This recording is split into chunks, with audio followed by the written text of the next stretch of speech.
जय हिंद, जय जवान, जय किसान। आप देख रहे हैं ज्ञानोदय ज्ञान। मध्य प्रदेश में राजस्व विभाग तकनीकी क्षेत्र में नित नए प्रयोग कर रहा है। इसी कड़ी में साइबर तहसील का कॉन्सेप्ट लाया गया है। इस तरह का कार्य करने वाला मध्य प्रदेश भारत का पहला राज्य बन गया है। इसके अंतर्गत जब भी कोई व्यक्ति अपनी ज़मीन की खरीद फरोख्त करता है तो रजिस्ट्री के साथ ही उसका नामांतरण भी हो जाएगा, जिसे दाखिल खारिज भी कहते हैं।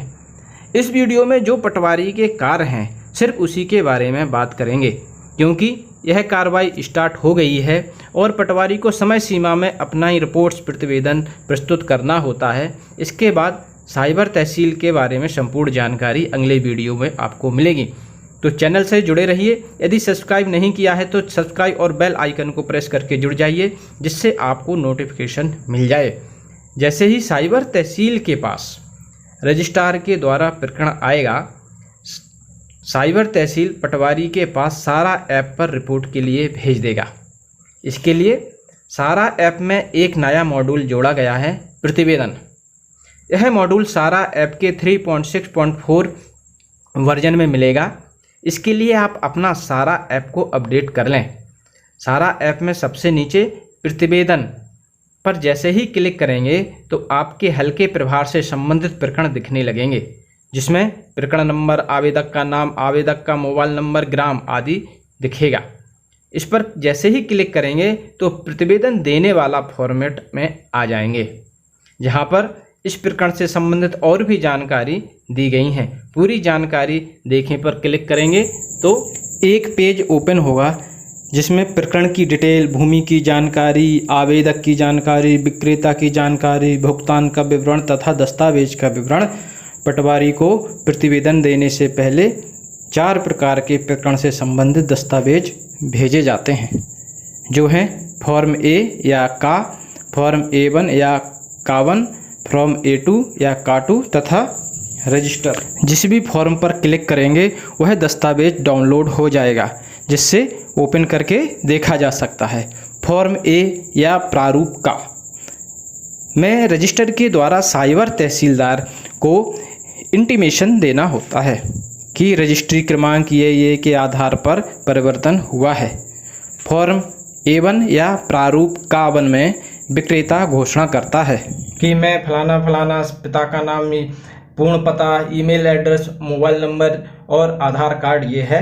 मैं घोषणा करता हूं कि मेरे द्वारा दी गई जानकारी में किसी भी तथ्य को छिपाया नहीं गया है और मेरे द्वारा प्रस्तुत की गई जानकारी यदि गलत पाई जाती है तो मेरे विरुद्ध विधिक कार्रवाई की जा सकती है।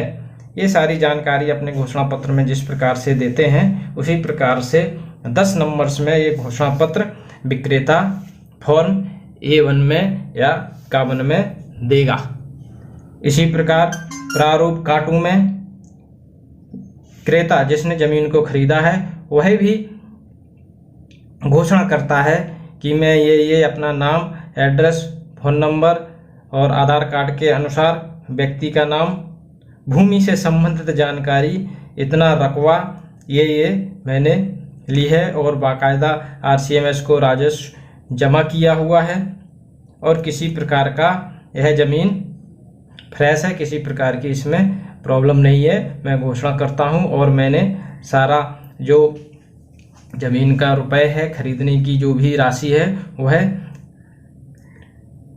क्रेता को दे दी गई है। किसी प्रकार की कोई जानकारी नहीं। ये भी क्रेता भी अपनी घोषणा पत्र में ये लिख के देता है। और चौथा फॉर्म है रजिस्ट्री। रजिस्ट्री को स्कैन करके PDF फॉर्म में अपलोड कर दी जाती है, जिसे आप डाउनलोड करके पूरी रजिस्ट्री को पढ़ सकते हैं। पूरी जानकारी से एक स्टेप बैक आएंगे तो प्रतिवेदन प्रारूप में 2 राउंड रेडियो बटन बने रहते हैं।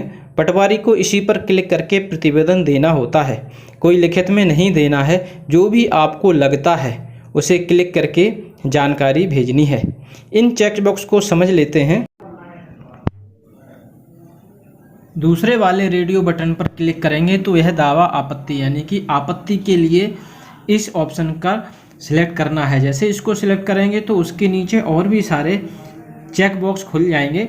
जो भी रीजन रहा है उस पर आपने क्लिक करना है। जैसे कि नंबर 1 पर दिया हुआ है, दस्तावेज का निष्पादक वह व्यक्ति नहीं जिसका नाम भू अभिलेखों में धारक के तौर पर अभिलिखित है, यानी कि जिस व्यक्ति ने जमीन को विक्रय किया है उसका आपके रिकॉर्ड में नाम नहीं है। दूसरा, संपूर्ण भूमि का उसका अंश भाग पूर्व से किसी अन्य व्यक्ति या संस्था को अंतरित हो चुका है, यद्यपि भू अभिलेखों में नामांतरण नहीं किया जा सकता।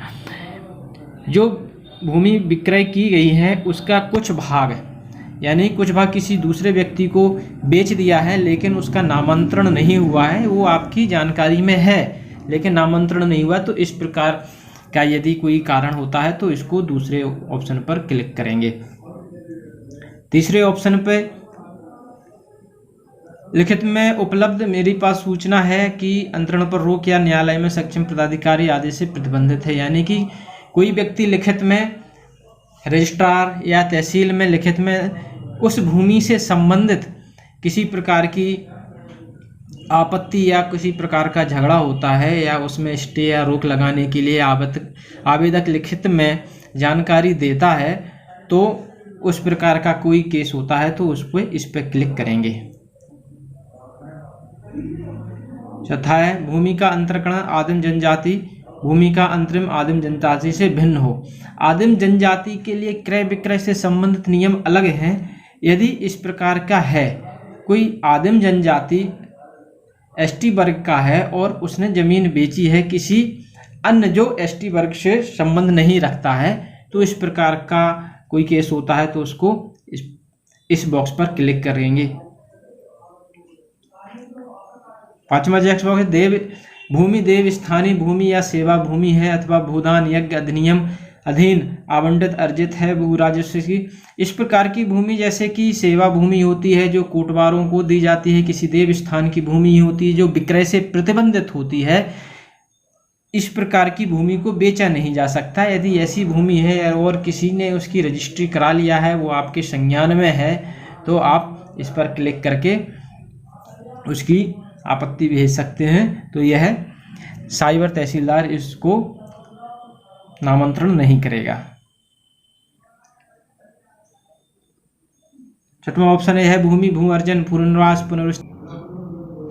पुनर्स्थापना में उचित प्रतिकर पारदर्शिता का अधिकार अधिनियम, यानी कि ऐसी भूमि जो भू अर्जन और पुनर्वास के लिए नामांकित की गई है, जिस पर कई निर्माण कार्य शासकीय कार्यों के लिए होना है, ऐसी भूमि के लिए इस ऑप्शन पर क्लिक करना है। और सबसे लास्ट है मृत भूधारी समस्त अधिकारियों के लिए। ये आज की डेट में अभी ये एक्टिव नहीं है, ये आगे चल के ये क्या है पायलट प्रोजेक्ट में अभी ये काम चल रहा है।